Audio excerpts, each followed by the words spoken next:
So recently, I stumbled on a video interview made by the leader of the opposition in the UK. I'm talking of Kemi Badnoch.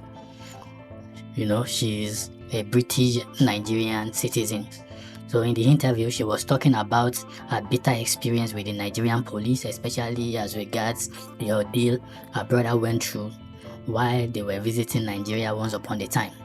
In the interview, she said the Nigerian police, one of their officers actually stole her brother's shoe. You can imagine how ridiculous that is. But what amazed me was that the interview left so many people divided, with some people saying she was denigrating the Nigerian police and she was painting them black, while others were saying she was speaking her truth. So I now leaned back to actually analyze the situation. Is it that she was denigrating the Nigerian police or echoing the sentiment of so many of us in the country?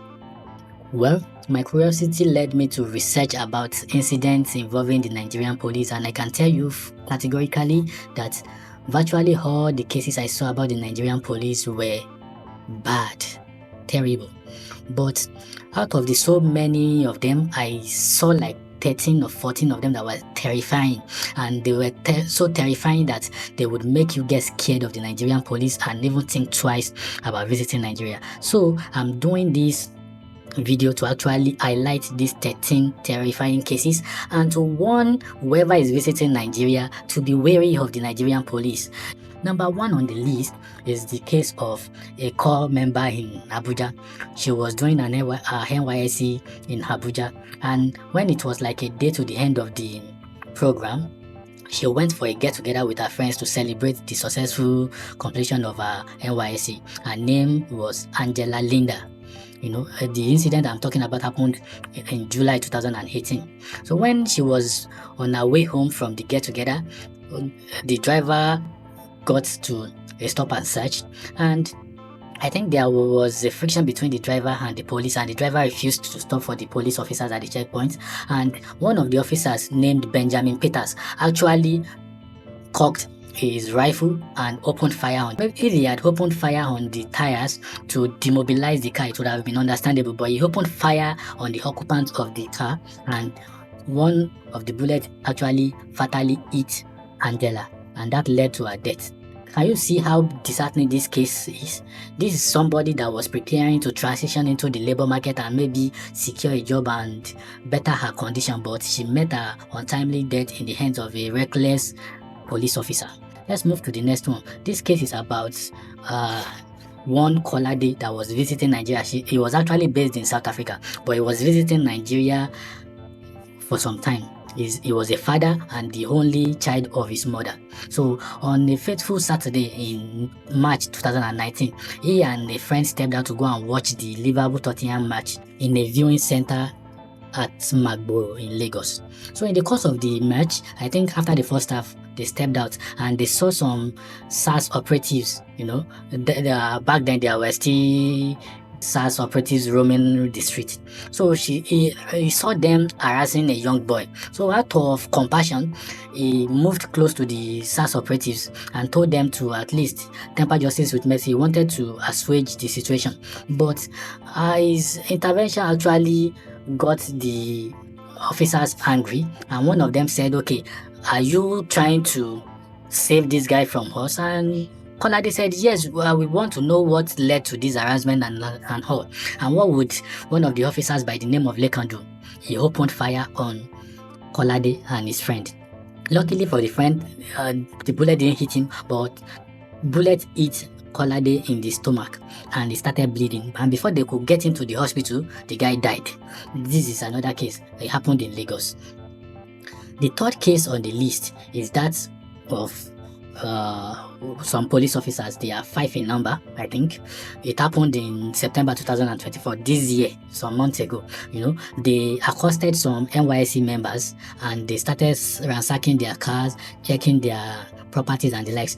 Long and short of the story is that at the end of the stop and search, they extorted the sum of 1 million naira from those NYSC members. Can you just imagine that? These are guys maybe hustling day and night to amass wealth, and all of a sudden they ran into some police officers and they lost it all to them for no reason. These guys didn't commit any crime. Their only crime was that they were well-to-do, they were good-looking, and that, didn't go down well with the police officers, and they extorted them. It took the intervention of an activist before those guys could get their money back. Is that the kind of people that you would call your friend? I doubt it. Let's move to the fourth case. This case is that of the popular Nigerian singer Victor, a former signee of Olamide at YBNL. So on that particular day in 2019, he just finished performing at one of his colleagues' show in Ikeja, I think African Shrine in Ikeja, and he got into a friction with a police officer, and before you knew it, the police officer gave him a red eye. I think he hit him with the butt of his gun. If not for the fact that he raised that alarm, who knows what would have happened to him that night, because the incident happened that night in Ikeja. This is another case of police brutality and recklessness. This one happened in December 2023 in Oyo State. A Dutch tourist were actually touring some part of Nigeria, and he ran into two police officers, Mr. Jima and Mr. Karim.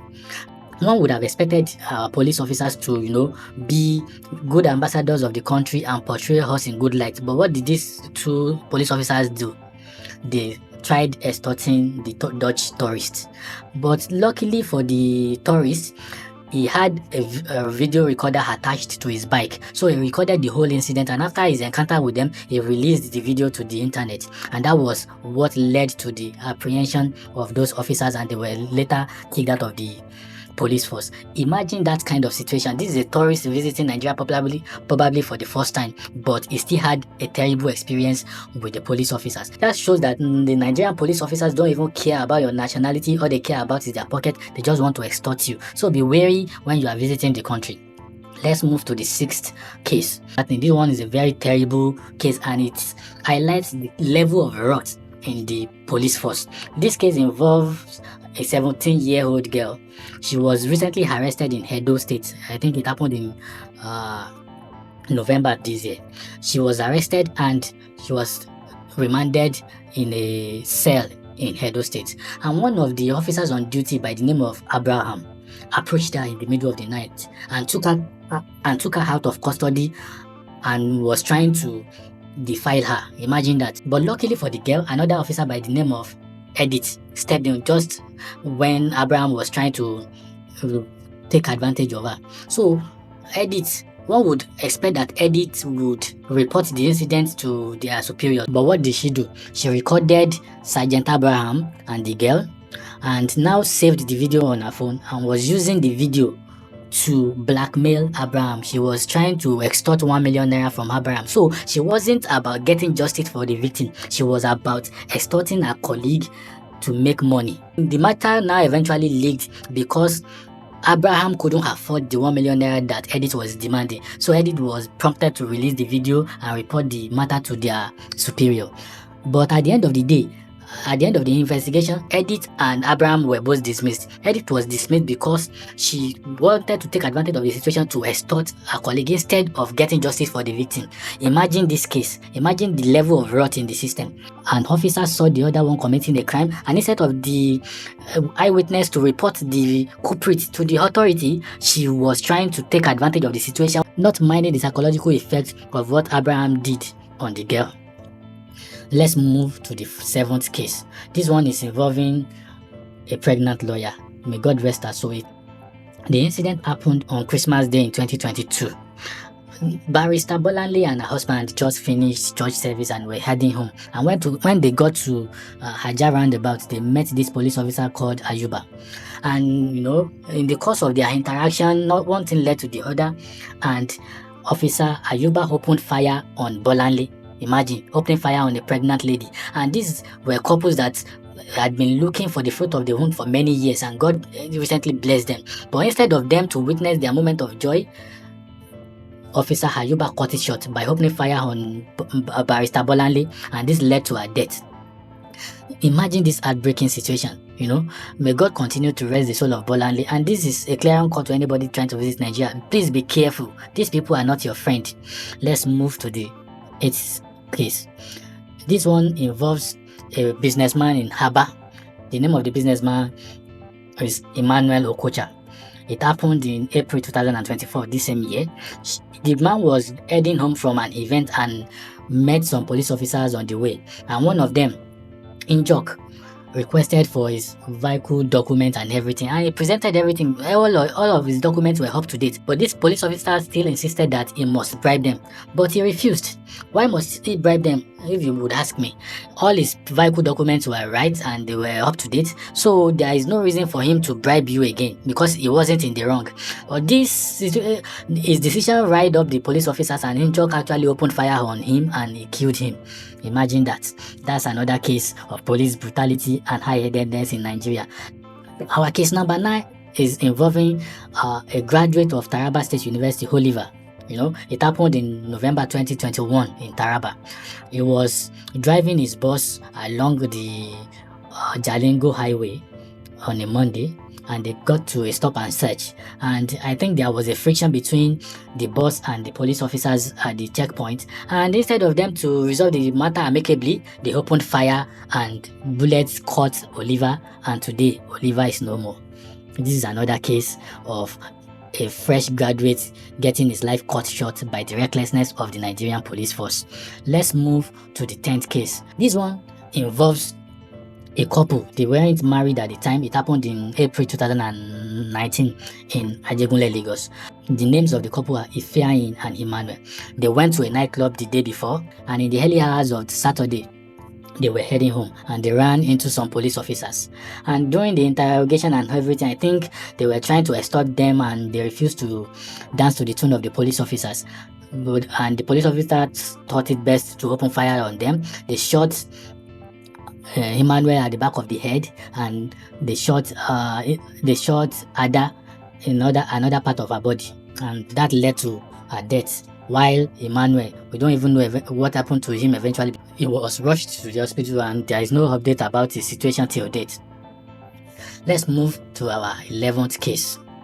This one happened in Victoria Island, Lagos in December 2019. It involves a police officer called Lukman and a young man called Akambi, who was heading home from an event. I think he also went to a nightclub. He went clubbing on a Friday and was heading home in the early hours of Saturday, and he was accosted by Lukman. Their interaction got heated and an argument ensued. Lukman felt as if his ego was bruised, and he brought out his rifle and fired at Akambi, killing him immediately. He was later apprehended anyways, but the deed had already been done. He had already killed Akambi, leaving his family in deep sorrow. Let's move to the 12th case, and this one happened just this year, October this year, and it involves a popular musician in Enugu State by the name Unwamba, Chikezie Unwamba. He was visiting the police station like a normal courtesy visit to just appreciate them and greet them.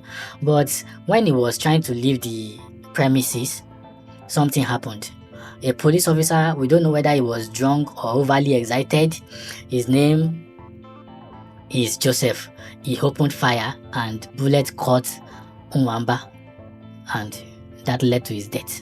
Imagine that. You went to the police station to appreciate policemen, and when you were leaving, one reckless officer just opened fire and it led to your death. Imagine how fragile our police system is in the country. You can just catch bullets at any point in time without even being in the wrong, and that may be the end. Now to the 13th case. This one is sad. It happened a very long time ago, but it's still very relevant till date. It happened in June 2005.